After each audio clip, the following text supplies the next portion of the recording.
Kita mulai ya. Jadi ini adalah skenario 1. Skenario 1, masalah utamanya apa, Dik?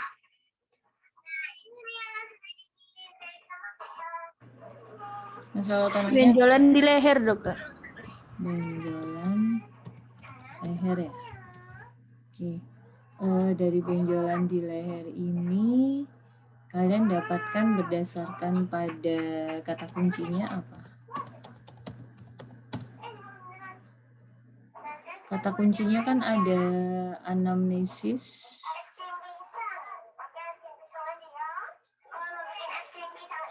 Dari anamnesis kalian dapat apa?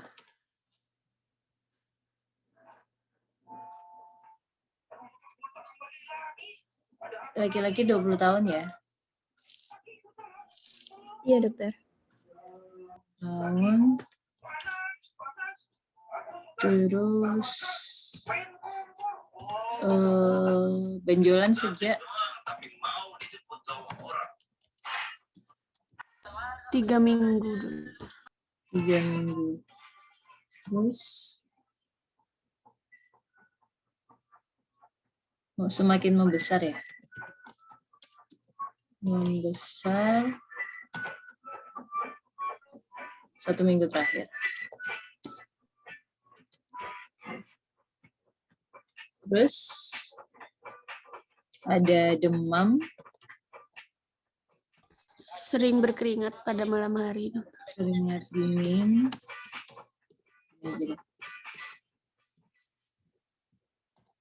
Keringat dingin. Malam ya. Terus penurunan berat badan.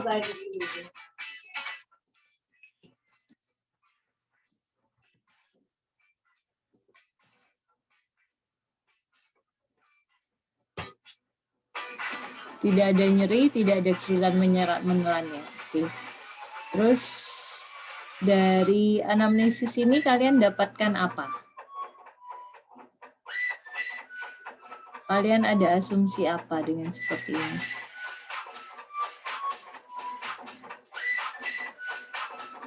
Kira-kira kalau benjolan gini,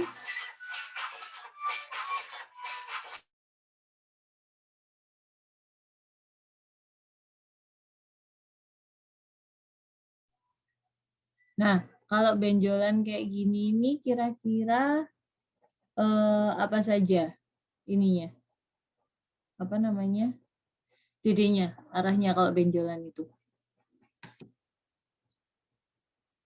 Penyebabnya apa saja? Etiologinya karena benjolan itu kira-kira apa saja? Tumor. Tumor. Terus selain tumor kira-kira ada lagi nggak? Kalau di leher tuh kalian mikirnya kayak yang kemarin di apa namanya, keganasan, tumor ya, tumor, keganasan, terus radang, terus di leher itu ada organ apa saja? Ada KGB. Anatomi itu dia ada apa aja? KGB, terus tiroid, terus apa lagi? Kelenjar ludah ya. Terus apa lagi? Kemungkinan yang menyebabkan terjadinya benjolan itu disebabkan karena etiologinya benjolan itu kemungkinan ke arah bisa keganasan, terus habis itu radang, terus kalau tiroid kemungkinan besar struma ya. Pembesaran kelenjar tiroid itu kan bisa karena ini ya, apa namanya, fisiologis ya. Selain patologis bisa juga karena fisiologis.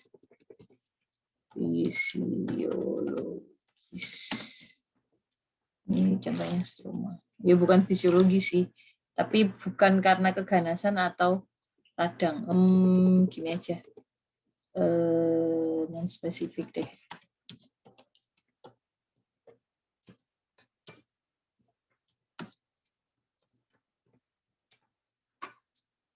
Nah, berarti kalau dari anamnesis itu kalian dapatkan apa? Ini berarti adalah progresif ya.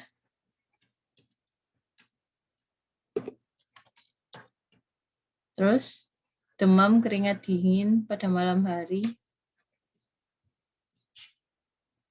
Ini menunjukkan apa?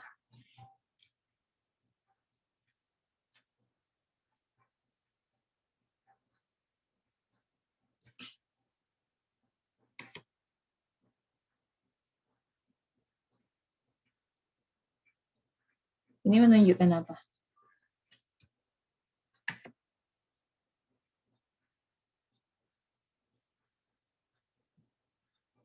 Menunjukkan ke arah keganasan ya.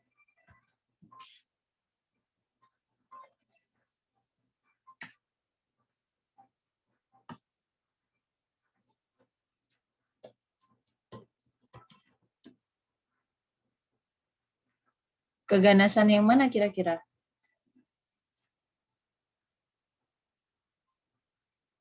Tidak ada nyeri ataupun kesulitan menelan. Berarti kira-kira keganasan yang mana? Tiroid hilang ya? Karena tidak ada nyeri ya.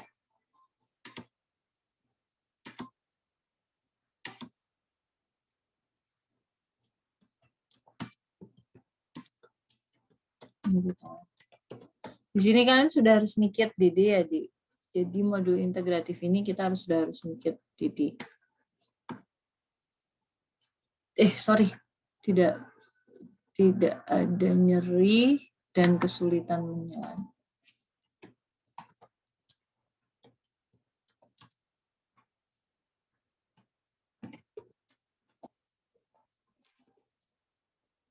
Terus kemungkinan ke arah keganasan. Oke. Berikutnya setelah anamnesis, pemeriksaan fisik.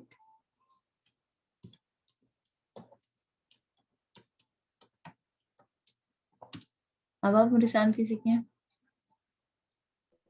Didapatkan multiple nodul, dokter. Multiple nodul. Terus? Menjolan di rahang bawah dengan diameter 5 cm. Terus konsistensi solid, batas tidak tegas, melekat pada otot.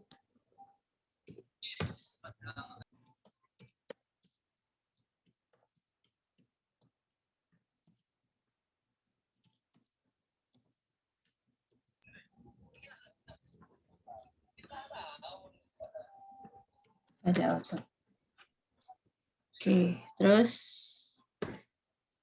di sini sudah tertulis pembengkakan di kelenjar getah bening ya.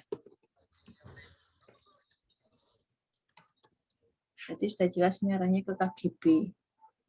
Oke. Terus dari sini ini sama ini kalian arahnya ke mana? Apa kira-kira? Di sini kalian sudah bisa berpikir bahwa ini adalah limfoma, kan pembengkakan KGB. Dan karena dia batasnya tidak tegas dan melekat pada otot, ditambah dengan kita di awal tadi sudah sempat berpikir bahwa ini adalah keganasan ya. Ini kan? Nah, berarti jatuhnya adalah limfoma.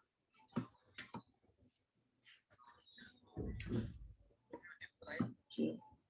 Terus setelah itu ditambahkan dengan pemeriksaan penunjang.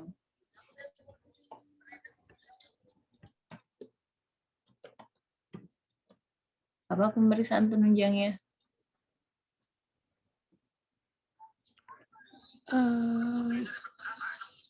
Langsung aja leukositosis itu. Leukositnya 50.000. Itu bukan leukositosit itu. Apa sih namanya?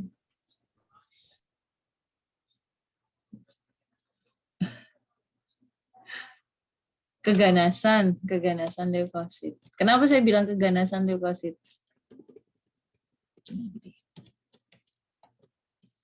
Kalau leukosit itu dia meningkatnya sampai 30.000 saja, itu kemungkinan dia memang leukositosis. Tapi kalau dia sudah sampai ke lebih dari 30.000, berarti kemungkinan dia sudah keganasan.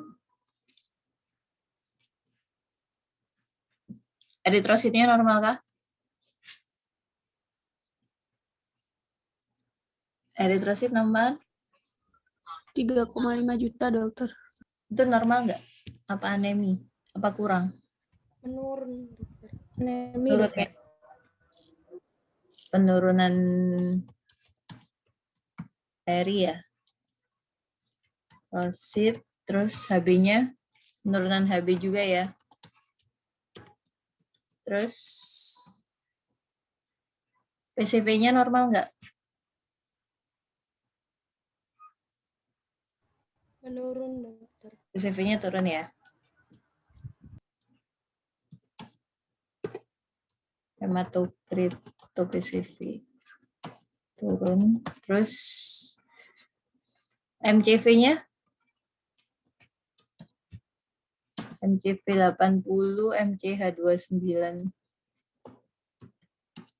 29. Terus Stifcon-nya? Shift 2 itu nolnya hilangi deh. 115, 20, 66, 13. Stifcon-nya arahnya shift to the left apa right?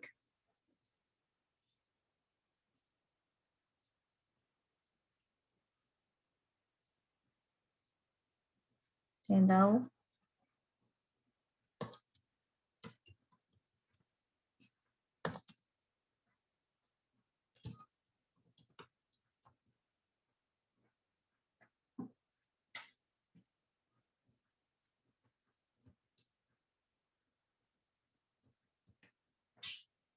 Ada yang tahu?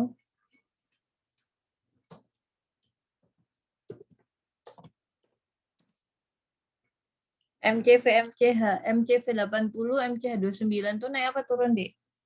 Anemia apa ini? Normo-normo apa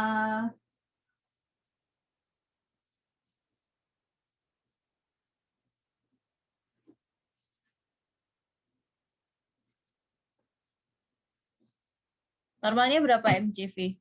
MCH. Udah ujian kan? Lupa, Dok. Ayo coba dicari. MCV 80, MCH 29 itu apa? Coba cari. Anemia apa ini? Terus Dipcon-nya itu dia berapa? Mohon maaf, dokter. Suaranya putus-putus, dokter. Oh, suaranya putus-putus. Sorry. Iya, unstable. MCV 80, MCH 29 itu menunjukkan anemia apa di mikrositik hipokromik, makrositik, atau normokromik? Normositik, normokromik. MCV normalnya berapa?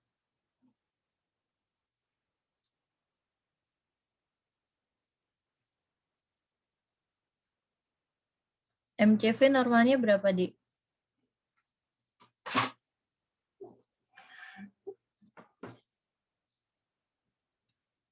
MCV normalnya berapa, Dik?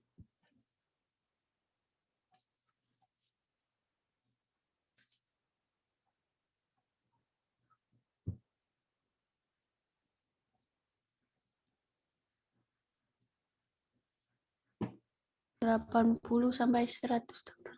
Berarti normal ya. Kalau MCH? MCH normalnya berapa?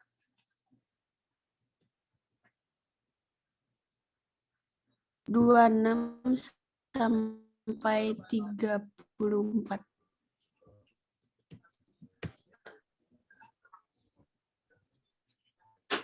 Berarti normo ya. Normokromik, normositik ya.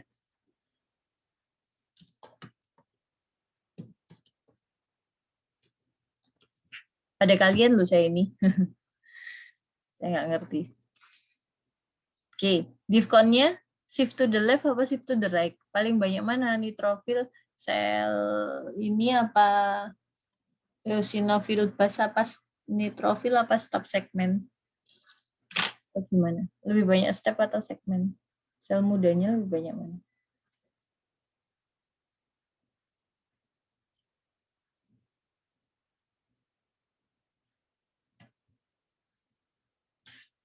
Ya wis. Itu yang harus kalian cari ya. Diffconnya itu dia apa? Lebih banyak step, dokter. Lebih banyak step berarti dia termasuk shift to the left apa shift to the right? The right ya. The left, apa step apa segmen?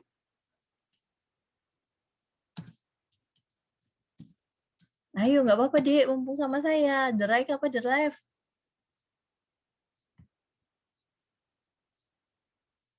To the left, dokter. Left. Oke. Terus habis itu, nah ini semakin menunjukkan sih kalau nurmu shift to the left ya. Ini semakin menunjukkan tanda-tanda keganasan ya. Kebalik sih saya ini harusnya. Harusnya gini. Nggak apa deh.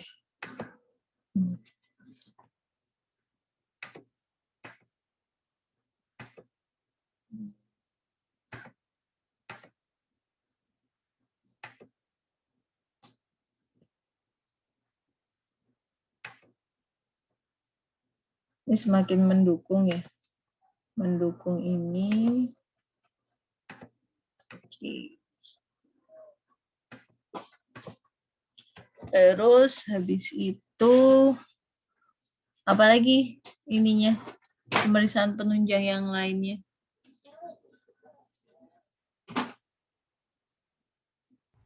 Pemeriksaan FNAB, dokter. Ada apa di situ?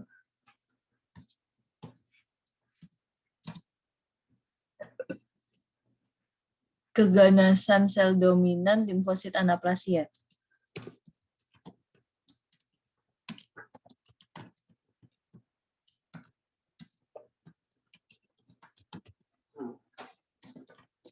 Oke, semakin menunjukkan ya. Oke, nah terus berarti di sini dia adalah limfoma ya. Kalian sudah langsung masukkan dia limfoma non-Hodgkin apa limfoma Hodgkin gitu? Enggak. Kalau dari kelompok saya kemarin langsung ke non-Hodgkin ya, dokter. Langsung ke non-Hodgkin ya? Iya, Ini dokter. harusnya masih DD sih, Dek. Karena sel limfosit anaplasi kan dia juga masih belum menunjukkan bahwa dia adalah Hodgkin atau non-Hodgkin kan. Jadi ini kita masih ke arah limfoma maligna. Dia masih limfoma saja. Nah, nanti dari sini baru akan keluar, dari sini ya, benjolan di leher ini, baru nanti DD-nya adalah limfoma. Kenapa masih DD? Karena masih belum benar-benar jelas.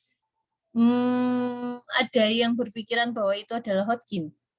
Kenapa jawabannya non-Hodgkin, Dik? Kalau ditanya, kenapa diagnosisnya non-Hodgkin, Dik? Kira-kira apa jawabannya?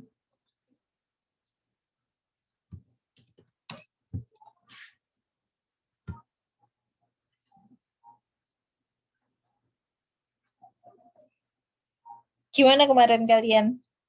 Yang kelompoknya non-Hodgkin, alasannya apa?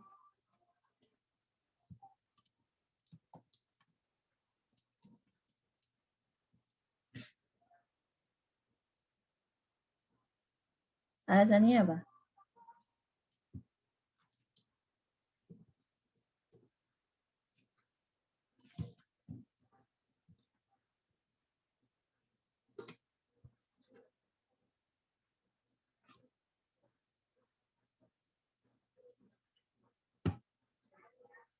Ada yang tahu? Alasannya apa kemarin?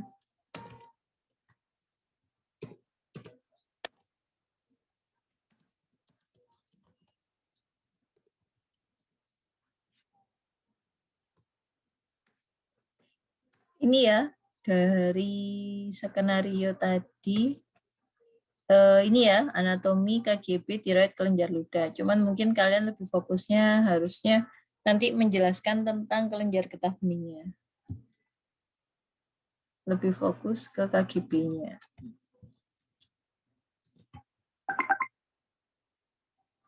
Neoplasia atau keganasan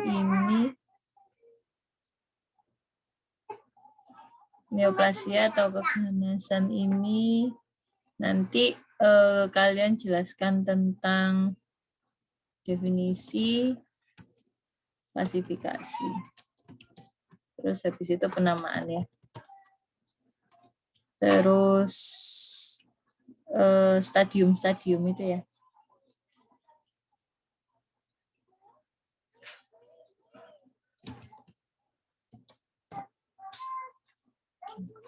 Baru setelah itu kalian jelaskan tentang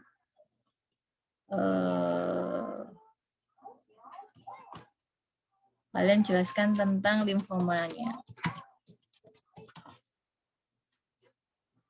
Di sini kalian jelaskan alur diagnosis. Alur diagnosis ini maksudnya kalian harus jelaskan anamnesisnya itu apa yang menunjang, pemeriksaan fisiknya apa yang menunjang. Jadi karena limfoma maligna ini dia banyak ya, kan klasifikasinya nanti kan dia ada apa sama apa kalau limfoma. Sorry. Bukan alur diagnosis. Definisi dulu. Definisi, klasifikasi, terus habis itu nanti patogen, etiologi,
ada pertanyaan dulu mungkin, Dek.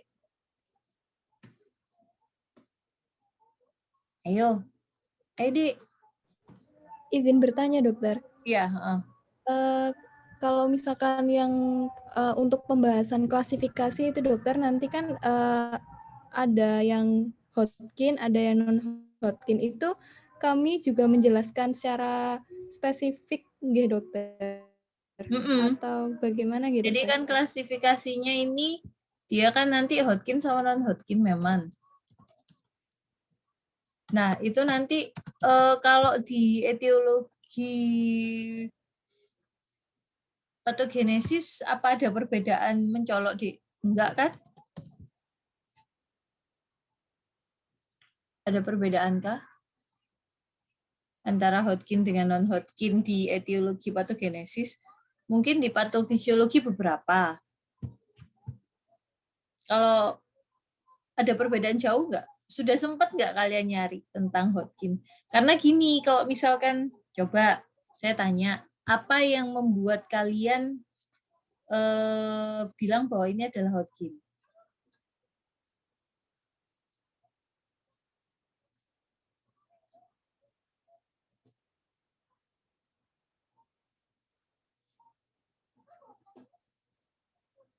Payo.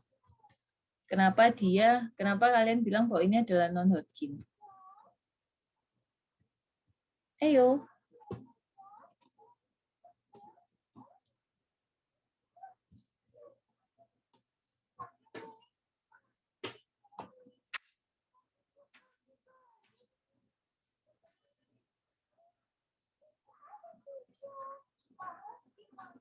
Jadi gini.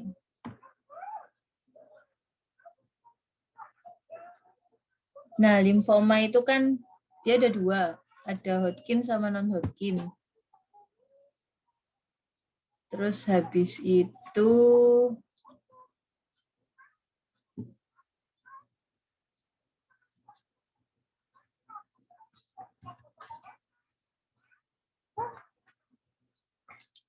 nah ini keganasan primer. Ada 2 kategori besar limfoma, yaitu Hodgkin dan non-Hodgkin. Kalau Hodgkin itu dia ada sel Rett-Steinberg. Kalau Hodgkin tuh nanti dia dibagi lagi. Kalau yang non-Hodgkin itu nanti ada macam-macam lagi, ada Burkitt salah satunya. Nah, kalau yang etiologinya, jadi kalian tulis gini aja. Kalau yang Hodgkin itu kemungkinan ini. Kan dua-duanya juga masih belum diketahui penyebabnya apa kan? Cuman faktor resikonya dia virus kan, dua-duanya juga virus sama. Hodgkin non-Hodgkin karena virus. Manifestasinya juga perbedaannya di mana? Perbedaannya di mana sih antara Hodgkin dengan non-Hodgkin? Ada yang sempat berpikiran bahwa ini adalah Hodgkin nggak?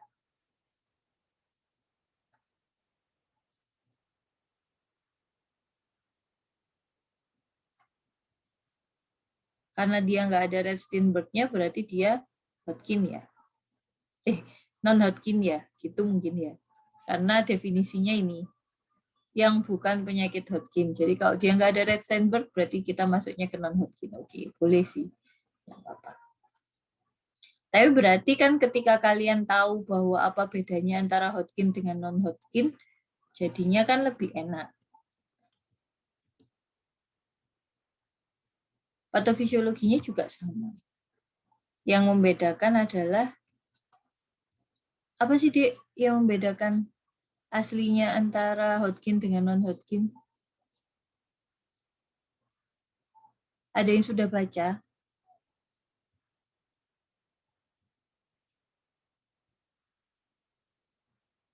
Belum sempat, dokter. Belum sempat. Nah, itu. Coba dicari. Kalau saya nggak salah sih yang membedakan itu hanya histologisnya itu tadi. Kalau patofisiologi, patogenesis, dan etiologinya nanti dia akan sama. Sehingga sebenarnya nggak masalah kalau misalkan kalian membuat peta konsep yang seperti ini, dan menurut saya itu lebih masuk di patologi. Karena apa? Karena tujuan utamanya bukan mendiagnosis memang. Tujuan utamanya itu adalah lebih ke arah kalian tahu bahwa ini adalah benjolan. Ini tadi dulu, mulai dari awal nih tadi loh yang saya bilang. Jadi ini ada benjolan di leher. Oke, di leher itu dia ada organ apa saja yang bisa menjadi benjolan. Oh, kemungkinan bisa KGB, tiroid, ludah, atau mungkin kulit ya. Mungkin kulit tuh nanti bisa masuk ke lipom dan lain sebagainya gitu ya. Tuh. Itu juga bisa. Nah, terus habis itu ternyata dari anamnesis, ini kan masalah utamanya, dari keluhan pertamanya. Terus dari anamnesis ternyata dia didapatkan bahwa benjolan di leher semakin membesar, ada demam. Oke, kita mikirnya itu keganasan. Berarti keganasan di antara organ-organ ini tadi. Terus habis itu setelah dilakukan pemeriksaan fisik, kalau tiroid itu kan khas, dia ikut dalam menelan. Nah, itu bukan. Kalau kelenjar ludah tempatnya pun juga bukan, kan? Terus habis itu di KGB, ya. Tapi kalau di kulit itu kan biasanya dia nggak mungkin melekat pada otot. Dia pasti akan melekat pada kulitnya kan ya. Nah, berarti kemungkinan juga dia bukan kulit. Terus jelas dokternya juga bilang bahwa dia adalah pembengkakan KGB. Oke, berarti dia ada keganasan di KGB. Berarti kita lihat pemeriksaan penunjangnya. Oh, ternyata pemeriksaan penunjangnya itu tidak ada sesuatu yang khas. Tapi kalau pembesaran KGB karena keganasan, itu kita mikirnya adalah limfoma. Nah, limfoma itu memang ada dua, ada Hodgkin sama non-Hodgkin. Tapi bukan di situ yang diminta. Karena apa yang diminta itu lebih ke arah, oh benjolan pada leher ini adalah akibat adanya keganasan pada KGB. Sudah, titik sampai situ. Jadi seharusnya kalian juga harus bisa menjelaskan perbedaan antara Hodgkin dengan non-Hodgkin. Itu harusnya nanti. Jadi di sini nanti kalian harus membedakan apa yang membedakan antara Hodgkin dengan non-Hodgkin di klasifikasinya. Kalau di etologi sama patogenesis, kalian buat yang seperti ini tadi saja. Tapi kurang lebihnya sama sih, Dik. Kalian buat yang seperti ini tadi saja. Itu sudah cukup. Karena kurang lebihnya sama.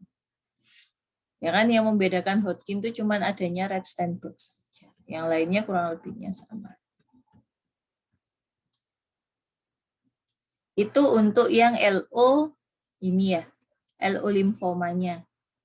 Saya nggak berani bilang maligna deh, nanti saya salah sama orang PA. Limfoma saja, pembesaran KGB saja. Pembesaran KGB karena keganasan. Nah, tapi justru yang paling penting itu adalah di sini, neoplasia dan keganasannya. Oh, ini sudah sampai penata laksanaan sih, Dik. Oh iya, ternyata sudah sampai penata laksanaan.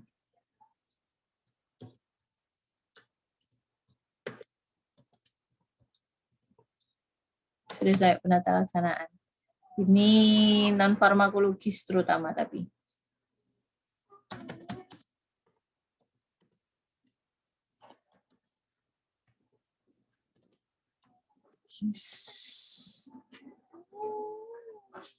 Oh enggak, ini yang diminta itu ternyata dia promotif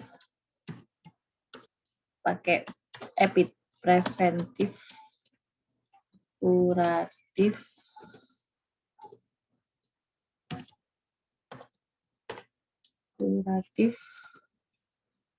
rehabilitasi.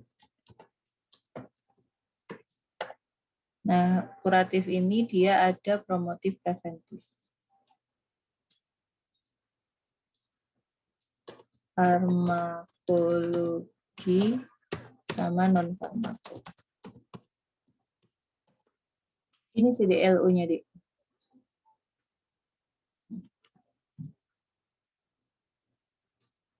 Ada pertanyaan mungkin? Lagi yang lain? Jadi jangan dilupakan ya Hodgkin-nya ya. Kasihan kalau Hodgkin-nya dilupakan. Biar kalian mikirnya itu nggak kotak-kotak sih, Dik.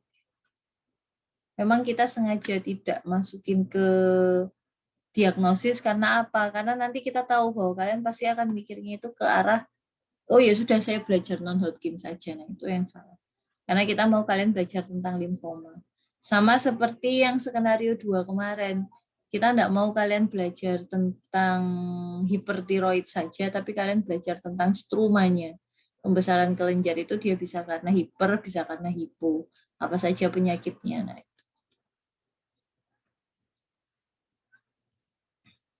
ada pertanyaan mungkin? Kalau neoplasia karena kalian sudah selesai PA ya, berarti kan penamaan nih sudah bagus kan ya. Terus stadium ini pakai yang TNM itu ya. Stadium TNM ya.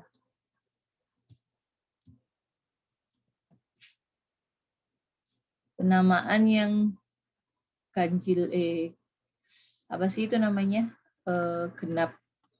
Kok genap?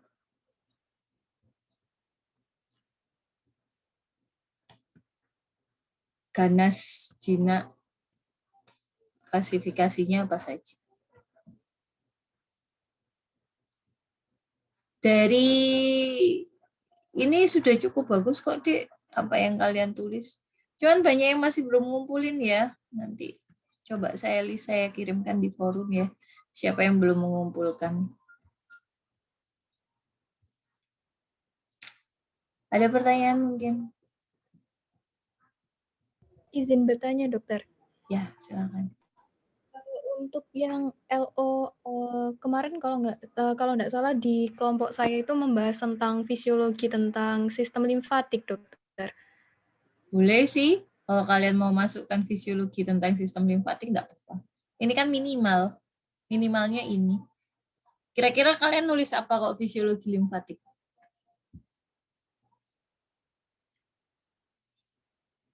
Nulisnya apa? Paling tentang sirkulasinya ya, dia fungsinya sebagai apa, gitu-gitu aja. Ya, nggak apa-apa. Dokter. Iya, nggak apa-apa sih. Kecuali kalau ini tadi masalahnya di radang ya, nah, baru nanti masuknya ke radang lagi. Tapi kalau di sini sih enggak sih. Ini kalau saya lihat dari ininya sih gitu. Saya coba cross check, iya memang. LO-nya hanya ini saja.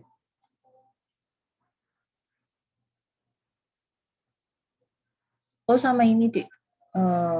Lupa saya. Kalau kita ngomong tentang etiologi itu harusnya kita ngomong tentang faktor risiko.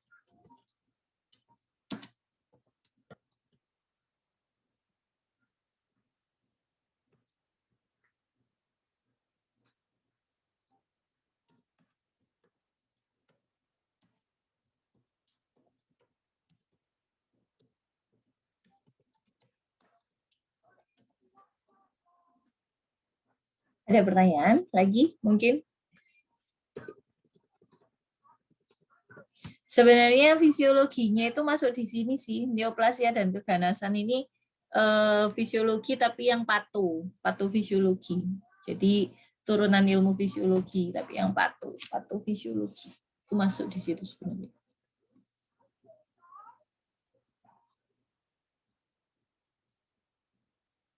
Oh iya, lupa. Patogenesis.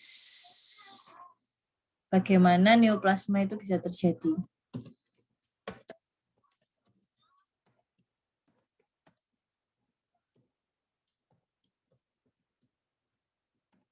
Secara umum ya, patofisiologi secara umum. Tadi kan di sini sempat dibilang bahwa dia cepat membesar. Nah, cepat membesar itu kenapa kok kita bilangnya neoplasma karena dia cepat membesar itu dia kenapa? Jadi secara umum saja.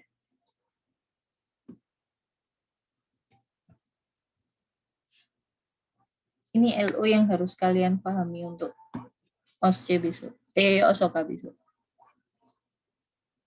Neoplasia, definisi, klasifikasi, penamaan, stadium, sama limfoma. Ada pertanyaan mungkin?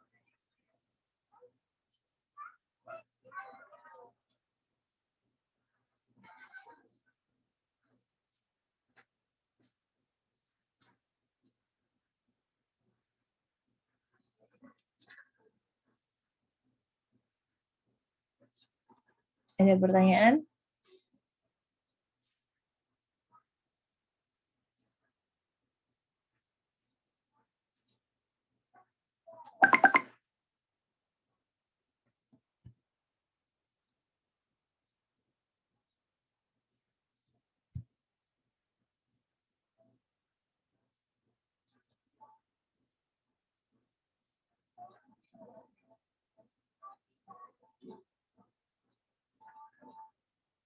Enggak ada?